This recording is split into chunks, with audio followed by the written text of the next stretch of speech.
সুপ্রিয় দর্শক, আসসালামু আলাইকুম। সবাইকে প্রীতি ও শুভেচ্ছা জানিয়ে শুরু করছি আপনাদের পারিবারিক আইন বিষয়ক অনুষ্ঠান ল অ্যান্ড লিগ্যাল এইড। প্রতিবারের মতো আমার কো-হোস্ট হিসেবে উপস্থিত আছেন কায়সার খান। আসসালামু আলাইকুম কায়সার ভাই। ওয়ালাইকুম আসসালাম ওয়া রাহমাতুল্লাহ। আমাদের আজকের অনুষ্ঠানটি একটু ভিন্নভাবে সাজিয়েছি। আজকের অনুষ্ঠানে আমার অতিথি হিসেবে যিনি আছেন তাকে আসলে নতুন করে পরিচয় করিয়ে দেওয়ার কিছু নেই। তিনি অতি পরিচিত মুখ, কমিউনিটি ব্যক্তিত্ব এবং এনটিভি পরিবারের সাথে যার সম্পৃক্ততা অনেক দিন যাবৎ এবং আইন অঙ্গনে যিনি আমাদের পথিকৃৎ, আমরা তাকে তারকা ব্যারিস্টার হিসেবে দেখি, জনাব মোহাম্মদ মুঈদ খান। তিনি আমাদের সাথে উপস্থিত আছেন। আমাদের এই ল অ্যান্ড লিগ্যাল অনুষ্ঠানে তিনি আমাদেরকে আজকে লিগ্যাল অ্যাডভাইস দিয়ে সহায়তা করবেন। মুঈদ ভাই, আসসালামু আলাইকুম। ভাই ওয়ালাইকুম, কেমন আছেন আপনি? আসসালামু আলাইকুম। বাকরুদ্ধ হয়ে গিয়েছেন। আমি খুবই গর্বিত যে ল অ্যান্ড লিগ্যাল এর অনুষ্ঠানে তাকে আমরা পেয়েছি। আমরা তার কাছ থেকে অনেক গুরুত্বপূর্ণ অ্যাডভাইস নেব। ল অ্যান্ড লিগ্যাল এর অনুষ্ঠানটি একটি পারিবারিক আইন বিষয়ক অনুষ্ঠান, তবুও দর্শকদের ডিমান্ডের ভিত্তিতে দর্শকদের কোয়েরিজগুলোকে ফুলফিল করার জন্য আমরা আজকের অনুষ্ঠানটি একটু ভিন্ন আঙ্গিকে সাজিয়েছি। আমরা গত পর্বে আলোচনা করেছিলাম চাইল্ড অ্যারেঞ্জমেন্ট অর্ডার নিয়ে। দর্শকদের প্রশ্ন অনুসারে চাইল্ড অ্যারেঞ্জমেন্ট অর্ডারের সাথে সাথে যে বিষয়গুলো জড়িত থাকে, আমাদের অনেক ইমিগ্রেন্ট যারা এদেশে আছে তাদের ইমিগ্রেশন স্ট্যাটাস এবং চাইল্ডস তাদের রাইট, এই দেশে রাইটসগুলো কি আছে সেই বিষয়গুলো নিয়ে আমরা আজকে আমাদের যে অতিথি আছেন মুঈদ ভাইয়ের কাছ থেকে শুনবো। মুঈদ ভাই, আপনার দর্শকদের উদ্দেশ্যে আপনি কিছু বলুন, তারপরে আমরা আসবো প্রশ্ন পড়বে। আমি কি চশমাটা খুলছি? দর্শক মণ্ডলী, আনন্দের অশ্রু কি এই আমার চোখের বাম দিক থেকে অল্প অল্প করে বের হয়ে এসছে। আমার সম্মানিত এবং দর্শক জনপ্রিয়, দর্শক নন্দিত যে উপস্থাপক ইমতিয়াজ হোসেন ভাই ব্যারিস্টার, তিনি যেভাবে আমাকে আপনাদের মাঝে পরিচয় করে দিয়েছেন, ভাই আপনাকে ধন্যবাদ। তিনটি কারণে আমি অত্যন্ত আনন্দিত আজকে। প্রথমত, ল অ্যান্ড লিগ্যাল এইড এই অনুষ্ঠানটির স্রষ্টা এবং দ্রষ্টা হচ্ছেন আমাদের এই শ্রদ্ধাভাজন ইমতিয়াজ হোসেন ব্যারিস্টার ভাইয়া এবং সলিসিটর ভাইয়া, আমি দুঃখিত। এবং তার পাশে উপস্থিত রয়েছেন আমাদের বাংলাদেশি কমিউনিটির আরেকজন দিকপাল, সিভিল সার্ভেন্ট কাউসার খান ভাইয়া। দুজনকে আমাকে যেভাবে আমন্ত্রণ জানিয়ে তারা আমাকে সম্মান দেখিয়েছেন, সেজন্য আপনাদের সবাইকে দুজনকে আমি ধন্যবাদ জানাচ্ছি। Thank you. আমরা অতি আনন্দিত মুঈদ ভাইকে আমাদের সাথে পেয়ে। মুঈদ ভাই এবং এনটিভি পরিবার এটা অঙ্গাঙ্গিভাবে জড়িত এবং মুঈদ ভাইয়ের এই এনটিভি পরিবারে পদচারণা এবং আরও বেশ কিছু আইন অনুষ্ঠান নিয়ে তিনি দীর্ঘদিন যাবৎ আপনাদের বিভিন্ন ধরনের অ্যাডভাইস দিয়ে আসছেন। তো আমরা যেহেতু গত পর্বে চাইল্ড অ্যারেঞ্জমেন্ট নিয়ে কথা বলেছিলাম, চাইল্ড অ্যারেঞ্জমেন্টগুলোর সাথে ইমিগ্রেশন স্ট্যাটাসের কতটুকু রিলেশনস আছে, কতটুকু ফ্যামিলি লয়ের সাথে এটা কতটুকু রিলেটেড, সেই বিষয়গুলো নিয়ে আলোচনা করব। সুপ্রিয় দর্শক, আপনারা আমাদের সাথে যোগাযোগ করতে পারবেন। স্ক্রিনে দেওয়া যে নাম্বারটি আছে, একটা টেক্সট ফোন নাম্বার আছে, সেখানেও টেক্সট করতে পারবেন অথবা স্টুডিওতে কল করতে পারবেন, এবং একটা ইমেল অ্যাড্রেস দেওয়া আছে, সেই ইমেল অ্যাড্রেসেও আমাদের সাথে যোগাযোগ করতে পারবেন। আমরা চেষ্টা করব আপনাদের প্রশ্নগুলোর উত্তর দিতে। এছাড়াও এই অনুষ্ঠানের বাইরে, এই অনুষ্ঠানটি সাধারণত পরিচালিত হয় এভরি আদার ফ্রাইডে, পাক্ষিকভাবে যেহেতু প্রচারিত হয়। এই গ্যাপের সময় আপনারা যদি কোনো প্রশ্ন রাখতে চান আমাদের কাছে, আপনারা ইমেল করতে পারবেন অথবা টেক্সট করতে পারবেন। সাথে সাথে ল অ্যান্ড লিগ্যাল এইডের যে ফেসবুক পেজটি আছে, সেখানেও আপনারা প্রশ্ন রাখতে পারবেন। আমাদের গেস্ট যারা আছেন অথবা law and legal aid team আপনাদের উত্তর দিবে। আমি মুঈদ ভাই, প্রশ্নে যাওয়ার আগে একজন কলার আছে। কলার আপনার নাম বলে প্রশ্নটা করুন। আমার নাম আব্দুল পাটোয়ারি। জি আব্দুল পাটোয়ারি ভাই, বলুন আপনার প্রশ্নটা রাখুন। আমার রিগার্ডিং ই ভিসা, আমি ই ভিসার এখানে সমস্ত কার্যক্রম শেষ হয়েছে। শেষ হওয়ার পরে আমি একটা বিদ্যাযন্ত্রের মধ্যে আছে এটা, ওই একটা অ্যাকাউন্ট নম্বর দিচ্ছে, জি একটা ইমেল থেকে একটা অ্যাকাউন্ট নম্বর দিচ্ছে আর কি। এখন দেখতে যাওয়ার সময় কি কি করবো, কেমন কি করা যায়? জি দর্শক, আপনি দেখতে থাকুন। আর আপনার আর কোনো প্রশ্ন আছে? নো নো নো, আপনি দেখতে থাকুন, আমার অতিথি আপনার প্রশ্নের উত্তরটা দিবেন। জি ধন্যবাদ। দর্শকের প্রশ্নটি যদি আপনি ধন্যবাদ। আপনি দেন প্লিজ। ই ভিসার যে বিষয়টি, চারিদিকে ই ভিসা নিয়ে ব্যাপক তোলপাড় চলছে। সরকার ইতিমধ্যেই যেহেতু এই ভিসার সরষের ভূত ঢুকে পড়েছে, সে কারণে এই ই ভিসার লাস্ট ডেডলাইন ছিল 31 ডিসেম্বর 2024, কিন্তু ওভার 1 মিলিয়ন অফ পিপল, মানে যারা অ্যাপ্লিক্যান্ট, যারা ইমিগ্রেন্ট, তারা এখন ই ভিসা না নেওয়ার কারণে সরকার টাইমটিকে বাড়িয়ে 31 মার্চ 2025 পর্যন্ত বর্ধিত করেছে। এখন আপনার যে প্রশ্নটি আপনি জিজ্ঞেস করেছেন যে আপনি ই ভিসা বোধহয় একটু ভেঙে ভেঙে আসছিল, যতটুকু বুঝতে পেরেছি আপনি রেজিস্ট্রেশন করতে পেরেছেন ঠিকই, বাট হয়তো বা আপনার ই ভিসাটি দেখা যাচ্ছে না, অথবা আপনার মোবাইলে এটি ঠিকভাবে উঠে আসছে না। কয়েকটি স্টেপ। প্রথমত আপনাকে দেখতে হবে আপনি এই ই ভিসাটি তৈরি করার সময় আপনার বায়োমেট্রিক কার্ডের ডিটেলস ঠিকমতো দিতে পেরেছেন কিনা, আপনার যে full name, date of birth এটা ঠিকমতো গিয়েছে কিনা, আপনার টেলিফোন নাম্বারের পাশাপাশি আপনার পাসপোর্টের ডিটেল ঠিকমতো গিয়েছে কিনা। এবং পরবর্তী পর্যায়ে একটি স্টেপ থাকবে যেখানে আপনার ছবি লাইভ ক্যামেরাতে ধারণ করা হবে। লাইভ ক্যামেরা ধারণ করার সময় সামনে, ডানে, বা থেকে আপনার ছবি তোলা হবে। যদি এই স্টেজটি আপনি পার না করে থাকেন তাহলে কিন্তু বোধহয় আপনার এই ই ভিসাটি সমস্যাগ্রস্ত অবস্থায় রয়েছে। আপনাকে যেটি করতে হবে, হোম অফিসের পক্ষ থেকে একটি হেল্প করার জন্য একটি টেলিফোন নাম্বার দেওয়া আছে, একটি ইমেল অ্যাড্রেসও দেওয়া আছে। আপনারা যদি যোগাযোগ করেন, এই দর্শকের উদ্দেশ্যে বলছি, আপনার উদ্দেশ্যে বলছি, যদি আপনার ই ভিসাটি ঠিক মতো না দেখা যায় আপনার মোবাইলে, এবং আপনি যদি এটিকে অ্যাক্সেস না করতে পারেন, তাহলে কিন্তু আপনাদের জন্য অনেক সমস্যা হবে। দেশের বাইরে গিয়ে, দেশ থেকে বাইরে থেকে ফিরে আসার পথে হেথ্রো এয়ারপোর্ট অথবা অন্য কোনো এয়ারপোর্ট আপনাকে আটকে দেওয়া হতে পারে। এই কারণে অতি দ্রুত হেল্প ডেস্কের সাথে যোগাযোগ করবেন, ইমেল পাঠাবেন, অথবা একটি টেলিফোন নাম্বার আছে, সেই প্রেসক্রাইব টেলিফোন নাম্বারে টেলিফোন করে আপনার যে জায়গাতে সমস্যা, সেই সমস্যাটিকে তুলে ধরলে তারা আপনাকে হেল্প করবে সমস্যার সমাধান করে দেওয়ার জন্য। এছাড়াও আপনার আশেপাশে অনেক কোয়ালিফাইড লয়ার্স রয়েছেন, তাদের শরণাপন্ন আপনার হতে পারবেন যদি এই ধরনের সমস্যা অন্য কোনো দর্শক যদি সমস্যাগ্রস্ত হয়ে থাকেন। আশা করি আপনি আপনার প্রশ্ন উত্তরটি পেয়ে গিয়েছেন। ধন্যবাদ। ধন্যবাদ মোহিত ভাই।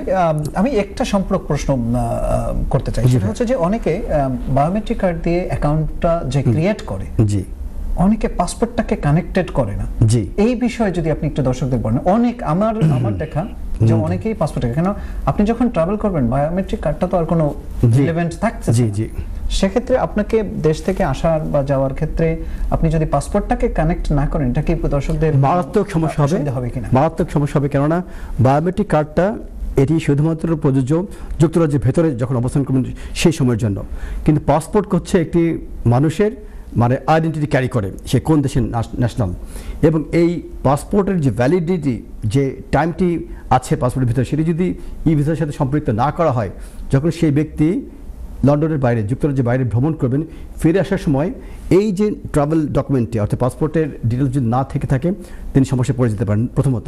দ্বিতীয়ত, ভবিষ্যতে তার কিন্তু বায়োমেট্রিক কার্ডের যে ডেটটি সেটি এক্সপায়ার হয়ে যাওয়ার বিষয় রয়েছে, এবং তার পাসপোর্টের যে ভ্যালিডিটি সেটিও এক্সপায়ার হয়ে যাওয়ার বিষয় রয়েছে। উভয় ক্ষেত্রেই খালি যে পাসপোর্টের ডিটেলস আপনি আপডেট করবেন তা কিন্তু নয়, পাসপোর্টের সাথে পাশাপাশি আপনার প্রশ্ন উত্তর দিতে গিয়ে এটি বলছি আমি, বায়োমেট্রিক কার্ডের যে ডিটেলস সেটিও আপনি আপডেট করবেন। যদি কোনো অ্যাড্রেস চেঞ্জ হয়, সেই অ্যাড্রেসও আপনি আপডেট করবেন। ইমেল নাম্বার চেঞ্জ হলে সেটিও আপনাকে আপডেট করতে হবে। শুধুমাত্র যে পাসপোর্ট ভিত্তিক সমস্যা তারা ফেস করুন তা কিন্তু নয়, এমনকি মোবাইল নাম্বার চেঞ্জ হলে সেটাও তাদেরকে আপডেট করতে হবে। সুতরাং changes of circumstances, if there are any, you must notify the home office. Thank you Mohit ভাই। ধন্যবাদ। কায়সার ভাই বসে আছেন, আমরা যে টপিকসে আজকে চলে যাব। কায়সার ভাই প্লিজ আপনি যদি আপনার প্রশ্নটি বলেন। তো বর্তমানে যেটা আমরা প্রশ্ন করতে যাচ্ছি যে অ্যাজ এ প্যারেন্ট, আমরা যখন ওই যে যারা অনেক ইমিগ্রেশনের সমস্যা আছে, they not UK national, so which parents can apply using the children as a means to apply for immigration status? Thank you. Very, very burning question for the community. আচ্ছা, which kind of parents? এটা কিন্তু যখন প্রশ্নের ভিতরে যদি আমি খুলে কথাটি বলি, দু ধরনের প্যারেন্টস এখানে হতে পারে। এক ধরনের প্যারেন্টস হচ্ছেন যাদের লিভ টু রিমেইন রয়েছে, আর আরেকজন প্যারেন্টস রয়েছে যাদের লিভ টু রিমেইন নেই।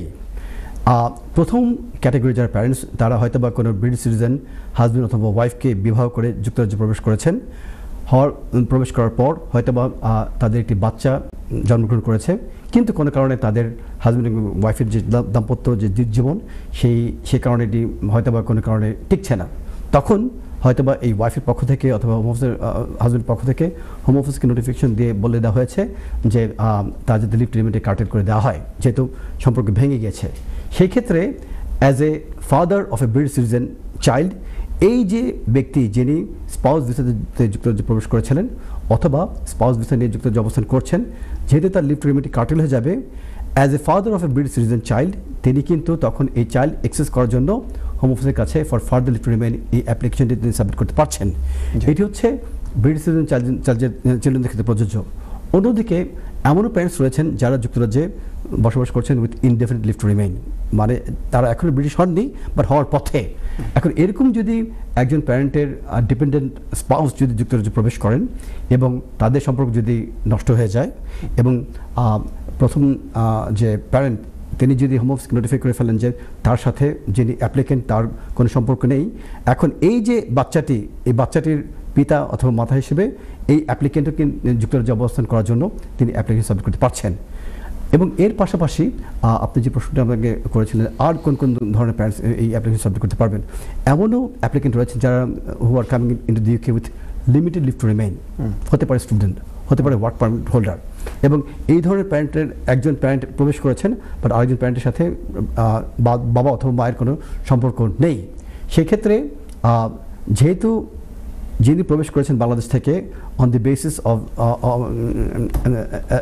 as the spouse of a person who is living in the UK as a student or work permit holder, তখন এই বাচ্চাটাকে অ্যাক্সেস করার জন্য এই প্যারেন্টও কিন্তু অ্যাপ্লিকেশন সাবমিট করতে পারবেন for further leave to remain.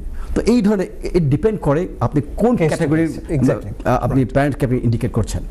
So I mean obviously when you're talking about when there's a separation between two parents. Exactly. Can a parent that they haven't separated, but originally they've applied as a spouse visa or right, can they then change it to apply under the child? Although they haven't separated. Obviously they can right. To access the child. Exactly. As a parent. The condition would be whether there will be two conditions. Number one, whether the parent has got genuine subsisting relationship with the child. Yes. And secondly, whether the parent is actively involved in the child's upbringing, right, taking the major decisions of the child's life. Okay, so coming back to the situation where there is separation. Yeah. Okay. So I have, because obviously we're based family law. So yes. I'm asking Imtiaz Bhai. So when there is separation between the parents, and there are one of the parents who actually wants to apply for this, but they have basically supervised visits with a child, can they apply for this situation? Thank you কাসর ভাই। আমি দর্শকদের এই বিষয়টাকে clear করে বলতে চাই, সেটা হচ্ছে যে যখন এই সিচুয়েশনগুলো হয়, কখন সুপারভাইজড কন্ট্রাক্টের কখন প্রশ্ন আসে যে লিভিং প্যারেন্ট একজন এবং আদার প্যারেন্ট থাকে যার সাথে বাচ্চা লিভ করে না। সো লিভিং প্যারেন্টসের কাছ থেকে যদি যার সাথে বাচ্চা লিভ করে না তার যদি একটা লিমিটেড কন্ট্রাক্ট যেটা থাকে সুপারভাইজড কন্ট্রাক্ট আমরা এটাকে বলি, এটা সাধারণত হতে পারে ফ্যামিলি মেম্বার্সদের মাধ্যমে সুপারভাইজড, যেহেতু সম্পর্কটা ভেঙে গিয়েছে, যেহেতু হাজব্যান্ড অ্যান্ড ওয়াইফ তারা হয়তো বা ডিভোর্স হয়ে গেছে অথবা একসাথে থাকছে না। যখন একসাথে থাকছে না, একজন আরেকজনকে যখন দেখতে চাচ্ছে না, সামনাসামনি আসতে চাচ্ছে না, তখন কি হয়, প্রাথমিক স্টেজে একটা সুপারভাইজড কন্ট্রাক্ট হতে পারে, সেটা ফ্যামিলি মেম্বার্সের মাধ্যমে অথবা কোনো কন্ট্যাক্ট সেন্টারের মাধ্যমে।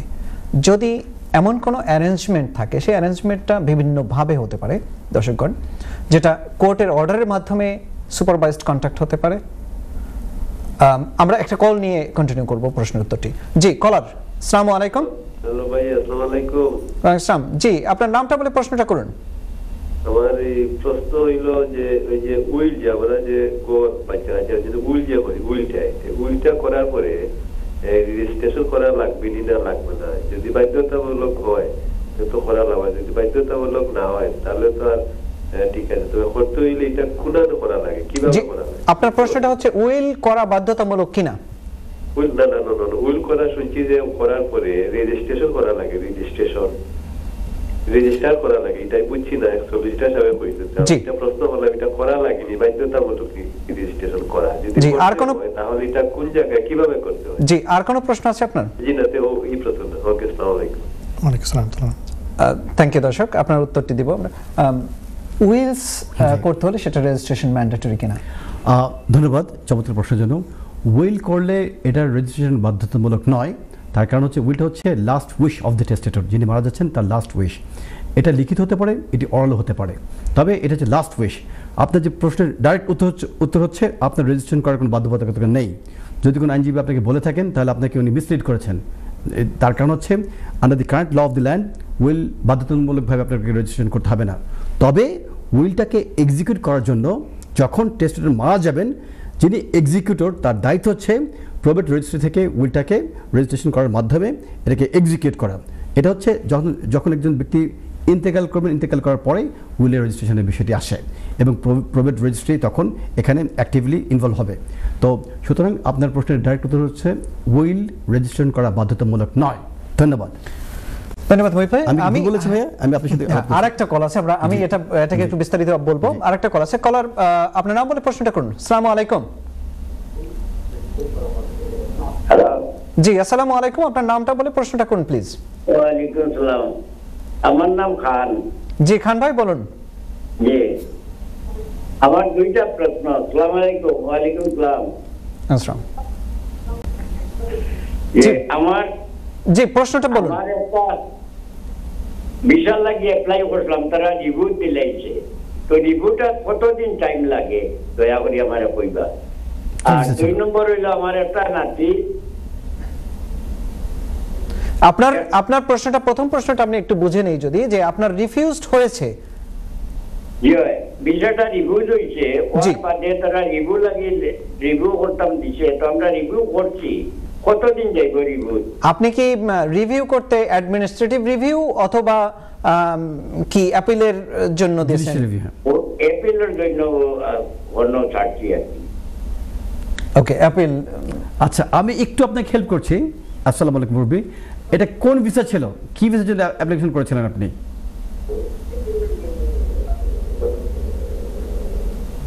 দর্শক, এটা কি ভিজিট ভিসা ছিল নাকি ফ্যামিলি ভিসা ছিল? এটা কি ভিসা ছিল? এগো রেস্টুরেন্টের ভিসা ছিল। কি রেস্টুরেন্টের ভিসা?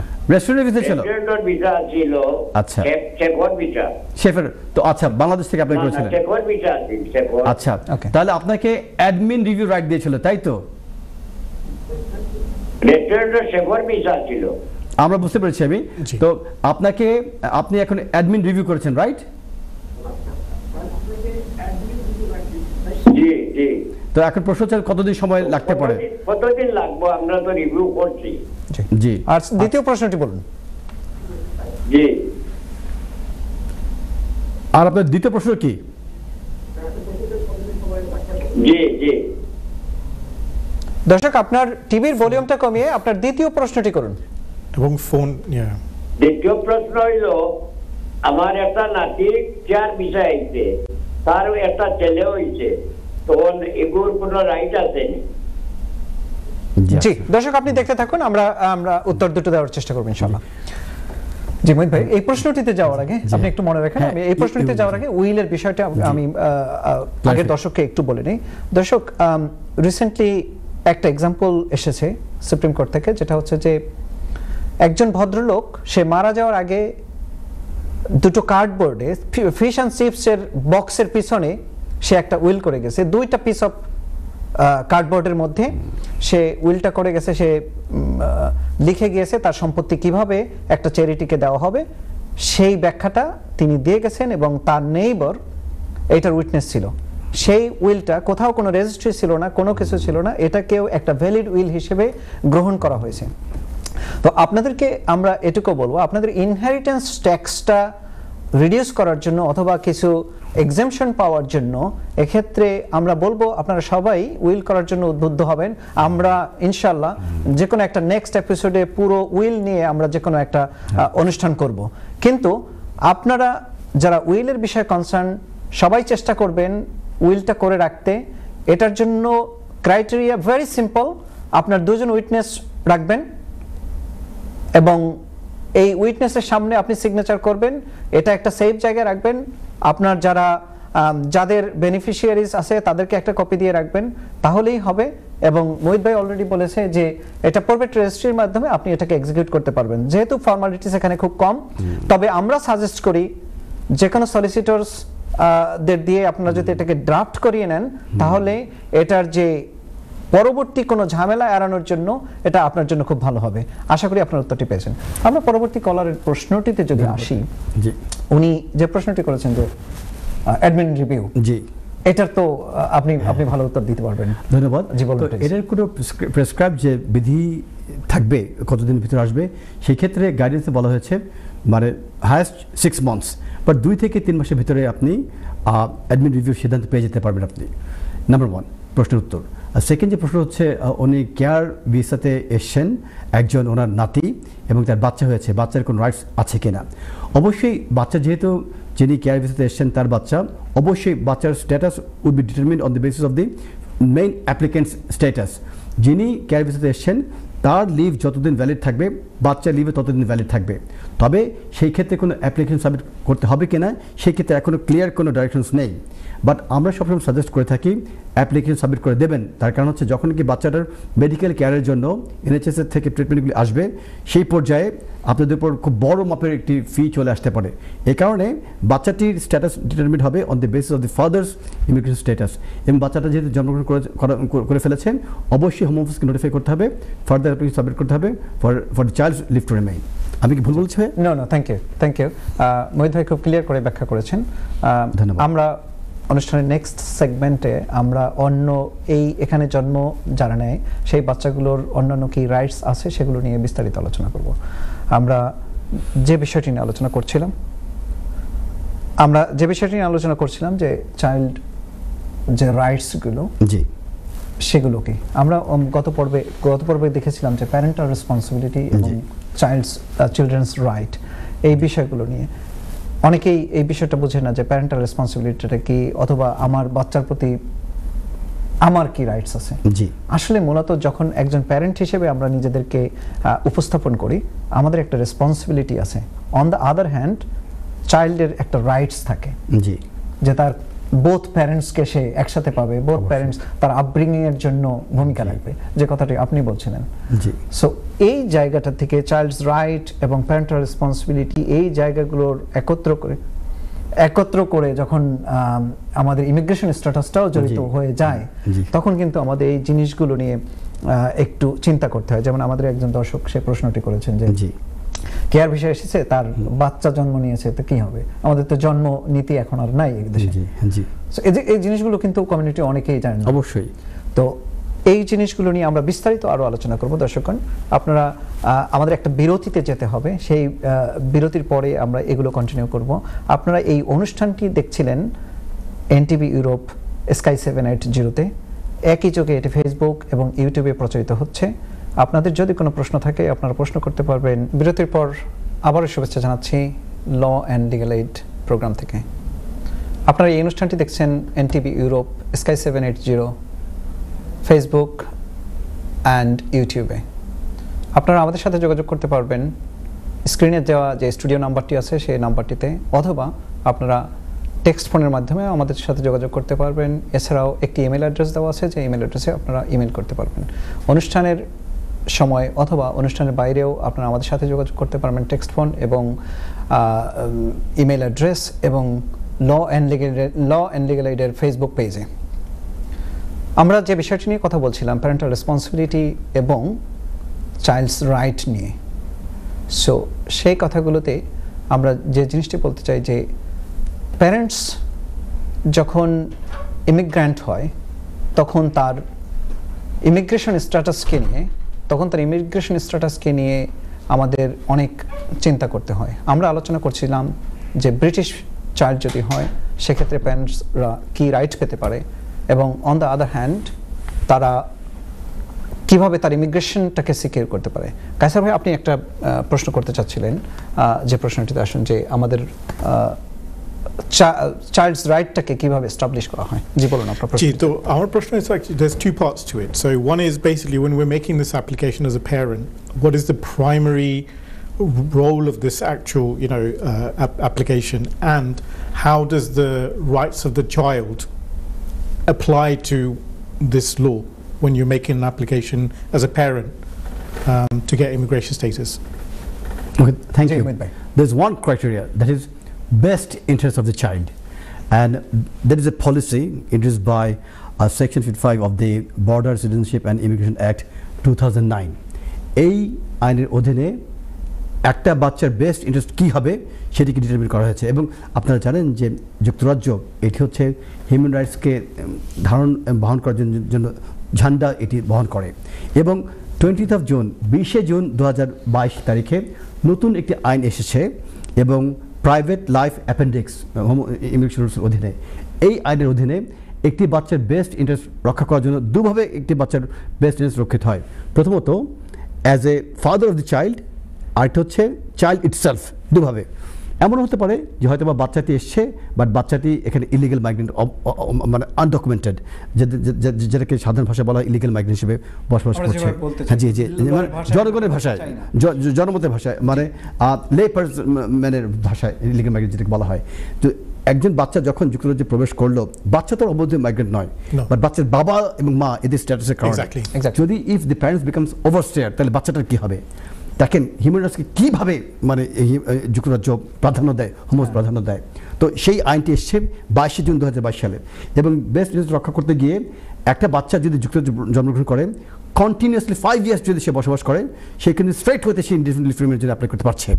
আগে যেটি ছিল 7 ইয়ার্স, 7 ইয়ার্স যদি একটি বাচ্চা কন্টিনিউয়াসলি এখানে যদি বসবাস করে, তাহলে on the basis 7 years residence সে সরাসরি ইনডিফিনিট লিভ রিমেইনের জন্য অ্যাপ্লাই করতে পারছে, because of the best interest concept, number 1 as a child. Number 2 হচ্ছে তার বাবার কী হবে, তার মায়ের কী হবে, যদি তাদের ইমিগ্রেশন স্ট্যাটাস যদি প্রিকারিয়াস, তারা যদি মানে আনফুল রেসিডেন্স থাকেন, তাদের মানে ইলিগাল মাইগ্রেন্ট যেটাকে বলা হয়, তাহলে তাদের কী হবে?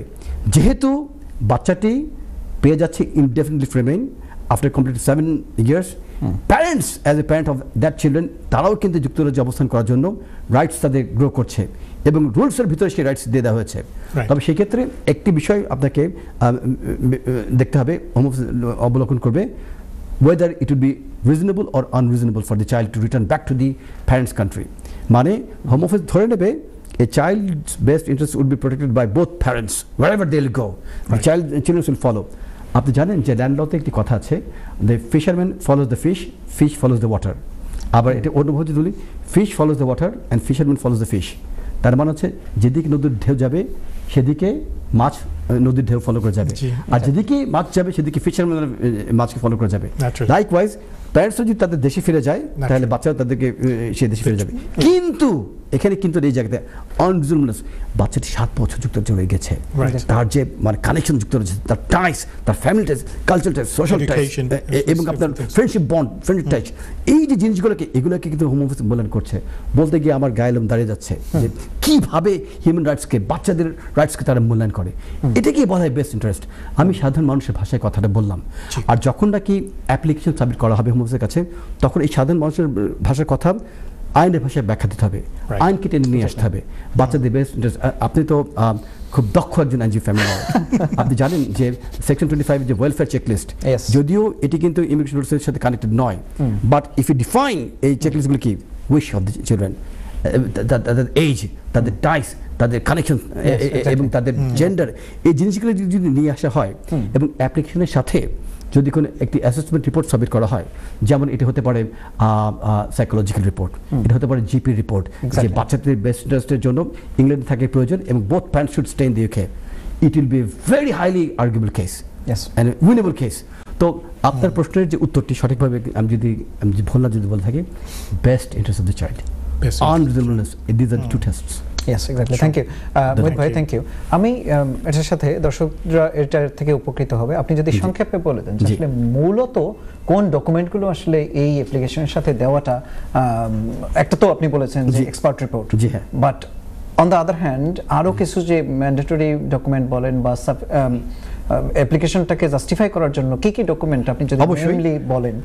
যেহেতু 7 বছরের একটা বাচ্চা, অবশ্যই তার বার্থ সার্টিফিকেট, এক্স্যাক্টলি, প্যারেন্টসদের ম্যারেজ সার্টিফিকেট, অনগোয়িং কমিউনিকেশন, যে বাচ্চাটার প্রতি যে প্যারেন্টসদের যে দায়িত্ব পালন করার ক্ষেত্রে যে অনগোয়িং কমিউনিকেশনসগুলো, সেগুলোর ক্ষেত্রে হতে পারে জিপির রিপোর্ট, জিপির চিঠি, জিপির রেজিস্ট্রেশন, মেডিকেল যে কোনো ডকুমেন্টস থেকে থাকে সেই ডকুমেন্টসগুলো, পাশাপাশি স্কুলস রিপোর্ট, স্কুলে নিয়মিত প্যারেন্টসরা অ্যাটেন্ড করছেন কিনা, বোথ প্যারেন্টসের এখানে কন্ট্রিবিউশন রয়েছে কিনা, এই বিষয়গুলো, বিভিন্ন কমিউনিটি এনগেজমেন্টের পিকচারস অবশ্যই যদি থাকে সেগুলো অবশ্যই, জি। এবং স্কুল প্রোগ্রেস রিপোর্ট, এবং টিচার যারা বিভিন্ন ক্লাসগুলোতে প্যারেন্টসে গিয়েছেন, টিচার্স প্যারেন্টস মিটিংগুলোতে যদি টিচারদের কাছ থেকে যদি চিঠি আনার সম্ভব হয়, প্যারেন্টসদের বাচ্চাদের যারা বাবা মা আছেন ওয়ার্ডার কনটেক্সটে সোসাইটিতে, তাদের কাছ থেকে যদি চিঠি আনা সম্ভব হয়, it will be very strong winnable case ভাইয়া। এক্স্যাক্টলি। থ্যাংক ইউ মোহিত ভাই।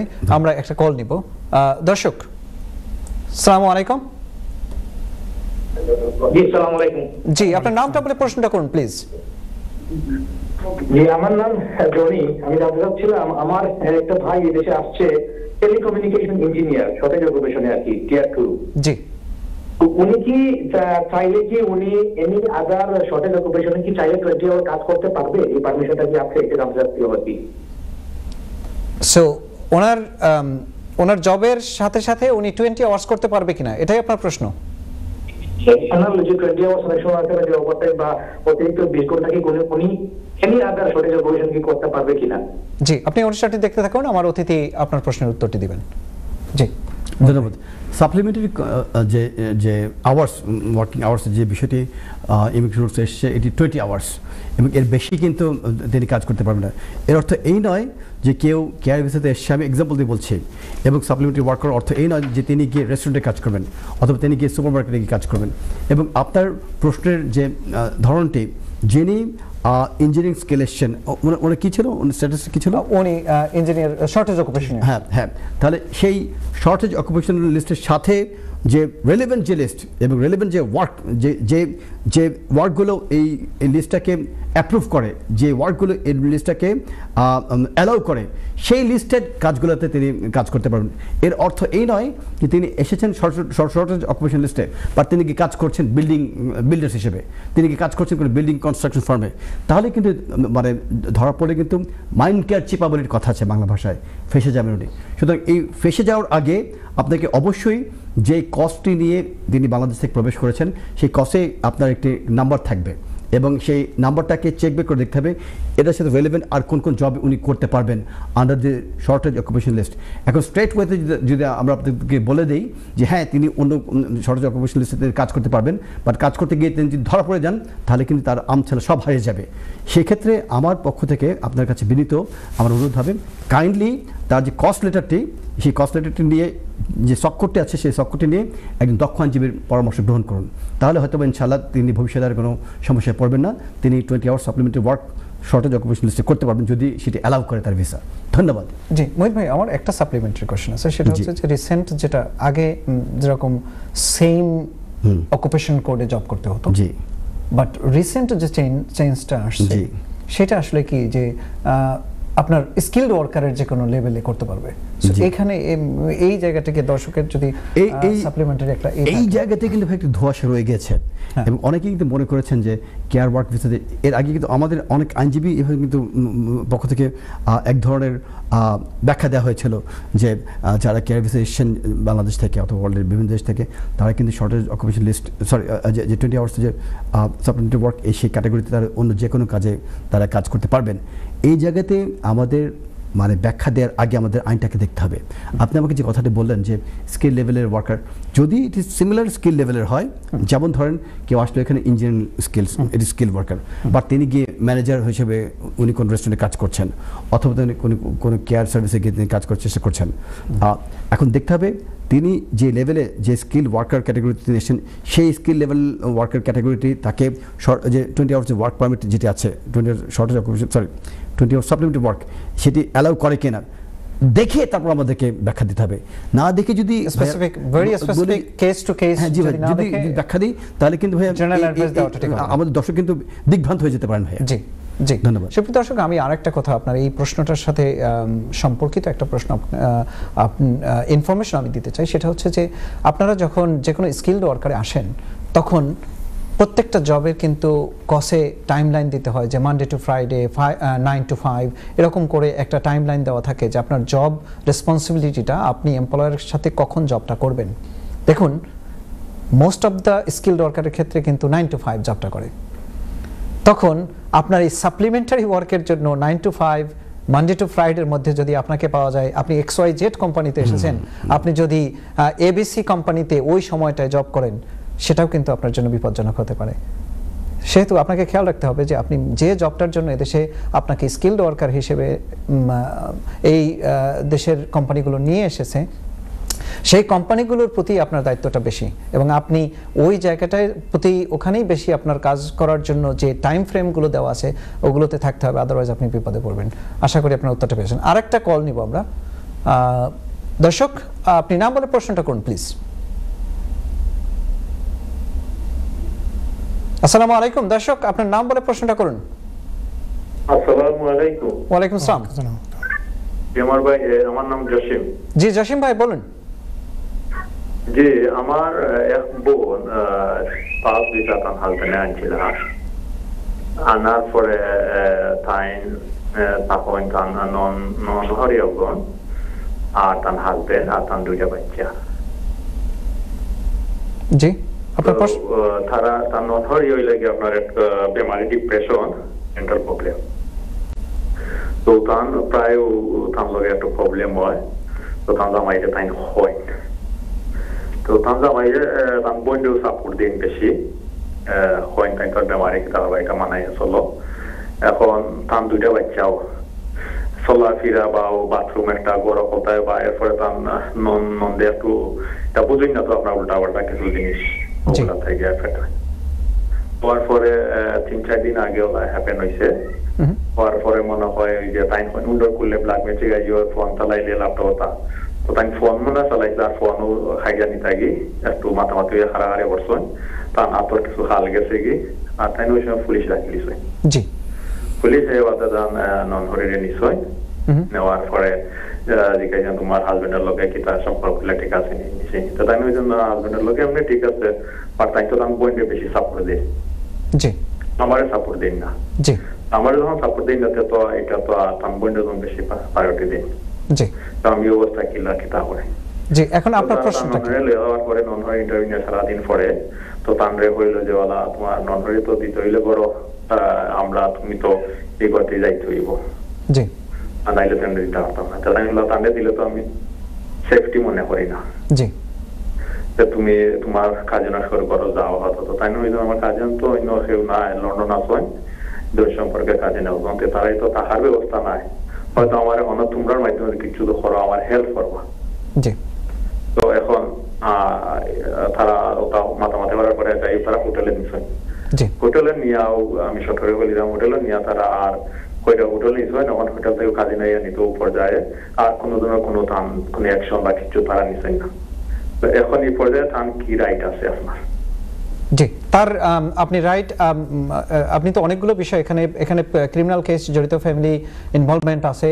ওনার ইমিগ্রেশন স্ট্যাটাসটা আপনি বলেছিলেন কি হিসেবে এসেছে এখানে? 2 ইয়ার্স হয়ে গেছে। ব্রিটিশ স্পাউস অথবা কি বলুন? স্পাউস, তার হাজবেন্ডের লেগে ব্রিটিশ, তাই স্পাউস হিসেবে। জি, ওকে দর্শক, আমি যদি বুঝে থাকি যতটুকু, মহিত ভাই আপনি যদি অ্যালাউ করেন আমি একটু অবশ্যই বলে দিই। জি জি হ্যাঁ, জি দর্শক, আপনি দেখতে থাকুন, আমি বলছি আপনার উত্তরটি। যখন এখানে ডোমেস্টিক ভায়োলেন্সের একটা ইস্যু জড়িত আছে এবং এক্সটেন্ডেড ফ্যামিলি মেম্বার পারপেট্রেটর হিসেবে এখানে ট্রিট হয়েছে এবং যে ভিকটিম তাকে হোটেলে নিয়ে যাওয়া হয়েছে, তো এই বিষয়গুলো দেখুন, হাজব্যান্ড একটা পর্যায়ে তাকে সাপোর্ট দিয়ে আসছিল এবং যেহেতু পারপেট্রেটর তার মেন্টাল একটা সমস্যা আছে, সেই জায়গা থেকে আসলে যার মেন্টাল সাপোর্ট দরকার সেটা হচ্ছে ভিন্নভাবে প্রফেশনালস দিয়ে সে সাপোর্টটা নিবে, বাট যখন আমরা একই ছাদের নিচে থাকি, একজন যদি পারপেট্রেটর হয়, সেটা মেন্টালি অসুবিধার হোক বা যা কিছু হোক না কেন, তার থেরাপি দেওয়া লাগবে বা যে কোনো মেন্টাল ট্রিটমেন্ট লাগবে। সেটা না দিয়ে আমরা আমাদের কমিউনিটির মধ্যে আমরা যেটাকে বেশি ফোকাস করি যে মানিয়ে নাও, এই মানিয়ে নেওয়াটা আসলে অনেক সময় সম্ভব হয়ে ওঠে না। দুটো বাচ্চার মা যখন এই দুটো বাচ্চাকে ম্যানেজ করতে গিয়ে আরও ডোমেস্টিক অ্যাবিউজের শিকার হয়, তখন তার পক্ষে ওই সংসারটাকে টিকিয়ে রাখা মুশকিল হয়। দেখুন, এটাকে যদি ইনিশিয়াল স্টেজে স্টপ করা যেত তাহলে কিন্তু আর এই পুলিশ পর্যন্ত গড়াতো না। যেহেতু পুলিশ পর্যন্ত গড়িয়েছে, দুইজন সেপারেট হয়ে গিয়েছে, হাজব্যান্ডের বিরুদ্ধে কোনো এলিগেশনস নাই, তারপরও এটা একটা ডোমেস্টিক অ্যাবিউজের পর্যায়ে পড়বে। আপনার উচিত হবে যে কোনো যে রিফিউজ অর্গানাইজেশন যেগুলো আছে সেগুলোর সাপোর্ট নিয়ে জিপির সাথে কথা বলে আপনার পুরো যে ভিকটিম কিভাবে হয়েছেন, কিভাবে আপনার প্রতি অ্যাবিউজ হয়েছে, এই সবগুলো ব্যাখ্যা করবেন এবং এগুলোর যেটা ইনিশিয়াল যে সাপোর্ট নেওয়া দরকার, যেটা আপনি বলেছেন অলরেডি রিফিউজ তাকে হোটেলে নিয়ে গেছে, তারা এতটুকু সাপোর্ট দিবে এবং বিভিন্নভাবে লোকাল অথরিটি হয়তো ইনভলভ হওয়ার পরে বাচ্চাদের বেস্ট ইন্টারেস্ট নিয়ে কাজ করবে। বাট আমরা যে জিনিসটাকে বলবো যে শুধুমাত্র এখানে ফ্যামিলি বিষয় যেহেতু জড়িত না, ক্রিমিনাল একটা অ্যালিগেশনস চলে আসছে, ফ্যামিলি ডিসপিউটস অ্যারাইজ করছে, অন দ্য আদার হ্যান্ড একটা পোটেনশিয়াল রিস্ক আছে যেটা তার ইমিগ্রেশন এফেক্ট করতে পারে। তার হাজব্যান্ডের সাথে যদি তার সম্পর্কটা না থাকে বা ভেঙে যায়, তখন হাজব্যান্ড হয়তো রিপোর্ট করে দিতে পারে, অথবা তার যে 2 ইয়ার্স হয়ে গেছে তার ফার্দার এক্সটেনশনের সময় তার ঝামেলা হতে পারে। এখন এই যে ভিকটিম, সে যদি প্রুফ করতে পারে যে সে ডোমেস্টিক অ্যাবিউজের শিকার হয়েছে, তাহলে সে প্রথমত, যেহেতু তার এখন কোনো সুবিধা নাই, সে বেনিফিটও পাচ্ছে না, আমি অ্যাজিউম করি, সে প্রথমেই এই ডোমেস্টিক ভায়োলেন্সের উপর ডিপেন্ড করে সে 3 মাসের একটা কনসেশনারি লিভ নিতে পারবে, যেটায় তার পাওয়ার সাথে সাথে, এটা বেশি সময় লাগে না, 2 সপ্তাহ লাগে, আপনি যে কোনো এক্সপার্ট দিয়ে করালে খুব ভালো হয়, তারা কাগজগুলো ডকুমেন্টসগুলো ভালোভাবে দিয়ে 3 মাসের একটা লিভ পাবে এবং এই 3 মাসের লিভটা হচ্ছে সে, এটাকে বলে MBDAC অ্যাপ্লিকেশন, সে তার বেনিফিট সিকিউর হবে, সে বেনিফিট ক্লেম করতে পারবে। অন দ্য আদার হ্যান্ড, যেহেতু সেটেলড পারসনের ওয়াইফ, ব্রিটিশ স্পাউস যেহেতু, সে এই 3 মাসের মধ্যেই আর একটা অ্যাপ্লিকেশন করতে পারবে যেটা লিডিং টু সেটেলমেন্ট। যদি সে প্রুভ করতে পারে যে সে ডোমেস্টিক অ্যাবিউজের শিকার হয়েছে, তাহলে সে আর্লি সেটেলমেন্ট পেয়ে যাবে, তার 5 বছর বা 10 বছর অপেক্ষা করতে হবে না। আশা করি ধন্যবাদ। আপনি যদি কিছু একটু অ্যাডিশন প্লিজ। আপনার প্রশ্নের অ্যাঙ্গেল থেকে যতটুকু আমরা অনুধাবন করতে পেরেছি যে তাকে খালি হোটেলে নিয়ে যাওয়া হয়েছে, পুলিশ বোধহয় এখন আর ফার্দার কোনো ইনভেস্টিগেশন দিকে যাচ্ছে না। প্রশ্ন হচ্ছে, যেহেতু তিনি একজন মাইগ্রেন্ট, তার ইমিগ্রেশন স্ট্যাটাস কী হবে? ভাই বলে দিয়েছেন খুব সুন্দর করে যে যদি তিনি ডোমেস্টিক ভায়োলেন্সের ভিকটিম হয়ে থাকেন, এখন এটি একটি দিক। আর অন্যদিকে যদি তার কোনো প্রমাণ না থেকে থাকে, ডোমেস্টিক ভায়োলেন্স এস্টাবলিশ করার জন্য অনেকগুলো প্রমাণ লাগে, যেমন মেডিকেল এভিডেন্স লাগে, পুলিশ রিপোর্ট লাগে, নন মলেস্টেশন অকুপেশন অর্ডার লাগে, আমি যদি ভুল না বলছি সোশ্যাল সার্ভিস রিপোর্ট লাগে, 7টি ইন্ডিপেন্ডেন্ট রিপোর্ট লাগে মিনিমাম এটি এস্টাবলিশ করার জন্য। তা যদি না হয় তাহলে কী হবে? ওই যে আমার ভাই কায়সার খান, যে সিভিল সার্ভেন্ট, উনি বলেছিলেন best interest of the child, যেহেতু তার 2জন বাচ্চা রয়েছেন, বাচ্চাদেরকে ভেহিকেল হিসেবে তিনি ইউজ করে he can apply for further leave to remain as father of 2 British citizen children, number 1। Number 2, ওই যে আমি বলেছিলাম যুক্তরাজ্য হিউম্যান রাইটসকে খুব মূল্যায়ন করে, হিউম্যান রাইটসের ঝান্ডা তারা বহন করে, সেই জায়গাতে দাঁড়িয়ে একটি অ্যাপ্লিকেশন ফি হচ্ছে under the current immigration rules অনুযায়ী 1258 পাউন্ড একটি ফি। সেকেন্ড আরেকটি ফি হচ্ছে আপনার মেডিকেল ফি, যেটি বলা হয় NHS ফি, সেটি 2800 পাউন্ডের মতো, if I am not mistaken, 2500 এরকম। ইন টোটাল প্রায় 4000 পাউন্ডের মতো অ্যাপ্লিকেশন ফি। সেই ফিটি মওকুফ করার জন্য ফি ওয়েভারের মতো একটি সুন্দর পলিসি কিন্তু যুক্তরাজ্য সরকার এবং হোম অফিস প্রদান করেছে এই ধরনের অ্যাপ্লিকেন্টদের জন্য।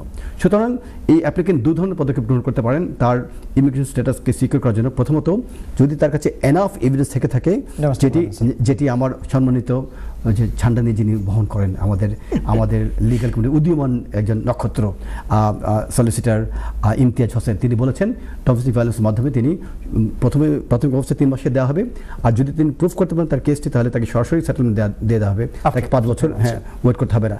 আর এটি যদি না হয়, আরেকটি দিক হচ্ছে বাচ্চাদেরকে ব্যবহার করে as a father of this 2 British citizen children তিনি কিন্তু অ্যাপ্লাই করতে পারছেন for further leave to remain. ধন্যবাদ। ধন্যবাদ ভুল না ভাই। বলে থাকি ভাই। আমাদের হাতে একদম সময় কম, লাস্ট কোশ্চেন। হ্যাঁ, তো লাস্ট কোয়েশ্চেন হিসেবে ইন টার্মস অফ যদি একজন অলরেডি এক্সিস্টিং অ্যাপ্লিকেশন আছে for immigration status, can they change it to then apply as a parent? And I know we've touched a little bit on it, but a little bit of detail. And I guess also if, for example, I mean, also we've touched on when there is a separation. So again, when there is a separation, can the parent then apply? Of course, I'll answer your second question first. Okay, in Bangla, because in the audience That's are fine. Bengalis. তো যদি separation হয়ে যায়, obviously যদি কোনো বাচ্চা থেকে থাকে on the basis of the access to the children, এই প্যারেন্ট কিন্তু অ্যাপ্লাই করতে পারছেন for further leave to remain under private life, এই ক্যাটাগরিতে best of the children. Secondly, সুইচিংয়ের যে বিষয়টি বলেছেন আপনি, যদি এমন হয়ে থাকে মেইন অ্যাপ্লিকেন্ট তিনি হচ্ছেন কেয়ার ভিসার নিয়ে যুক্তরাজ্যে প্রবেশ করেছেন, আর ডিপেন্ডেন্ট যিনি অ্যাপ্লিকেন্ট হাজব্যান্ড তিনি এসছেন ডিপেন্ডেন্ট হিসেবে, একটি বাচ্চা রয়ে গেছে এবং তাদের ভিতরে সেপারেশন হয়ে গেছে, সেই ক্ষেত্রে সুইচিংয়ের যে বিষয়টি, এটি সুইচিং কিন্তু এটা ওই ধরনের সুইচিং না। To access the child's best interest, সেই পর্যায়ে যদিও limited leave to remain, but বাচ্চাকে এক্সেস করার জন্য under human rights under article 8 এই প্যারেন্ট কিন্তু তিনি অ্যাপ্লাই করতে পারছেন for further leave to remain. ধন্যবাদ। থ্যাংক ইউ মোহিত ভাই। আমরা একদম অনুষ্ঠানের শেষ প্রান্তে, আমি আপনাকে ধন্যবাদ দিয়ে ছোট করতে চাই না, আমাদের একদম শেষ প্রান্তে এসে গেছি। দর্শকদের উদ্দেশ্যে আপনি যদি 30 সেকেন্ডস কিছু বলেন। ছোট্ট একটি কথা, আমি নিজে যদি আজকে থেকে ভালো মানুষ হওয়ার চেষ্টা করি, অ্যাটলিস্ট সমাজ থেকে একজন অপরাধী কমে গেল। আসুন আমরা সবাই প্রত্যেকেই প্রতিদিন এক একজন করে ভালো মানুষ হয়ে ওঠার চেষ্টা করি। ধন্যবাদ। কাসর ভাই 30 সেকেন্ডস। আমরা তো ল এন্ড লিগ্যাল এইড এই প্রোগ্রামগুলো সাজাইছি একটা কারণে, যেন so that we can help the viewers really think about the core, which is, and I will always keep on mentioning this, children. Think about the children with all disputes that happen and try and mitigate things early. Thank you Kasar ভাই, thank you Mohit ভাই। ভাই আপনাকে অসংখ্য ধন্যবাদ আমাকে আমন্ত্রণ জানার জন্য। সুপ্রিয় দর্শক, আমরা অনুষ্ঠানের একদম শেষ প্রান্তে। আমি ডোমেস্টিক ভায়োলেন্স ইস্যুতে আমরা বিভিন্ন আগের প্রোগ্রামগুলোতে অনেকবার এগুলো বলেছি, আবার একটু রিক্যাপ করতে চাই। সেটা হচ্ছে যে আমরা একটু আগে বলেছি একজন দর্শকের কোশ্চেনের উত্তরে যে যারা ব্রিটিশ স্পাউস অথবা সেটেলড পার্সনের স্পাউস, তারা এই 3 মাসের কনসেশনারি লিভটা জন্য অ্যাপ্লাই করতে পারবেন। নতুন যে আইন MVDSE, যেটার যে কোনো লোক এই দেশে লিমিটেড লিভ টু রিমেইন নিয়ে যারা আছেন, তারাও এই ডোমেস্টিক ভায়োলেন্স কনসেশনটাকে ইউজ করতে পারবেন। 3 মাসের একটা লিভ নিতে পারবেন, যে লিভটা আপনাদেরকে বিভিন্ন যে বেনিফিট ক্লেম করার জন্য আপনারা সেই সুযোগটা নিতে পারবেন। সো আশা করি আপনাদের আজকের অনুষ্ঠানটি আপনাদের ভালো লেগেছে, এবং আমরা পাক্ষিকভাবে এই অনুষ্ঠানটি নিয়ে আবার আপনাদের সামনে হাজির হব, যে অনুষ্ঠানটিতে আমরা সবসময় বিষয়গুলো নিয়ে আমরা আলোচনা করব, নতুন অতিথি নিয়ে। আপনাদের সবাইকে আবারও ধন্যবাদ জানাচ্ছি। শুভরাত্রি, ভালো থাকুন, সুস্থ থাকুন।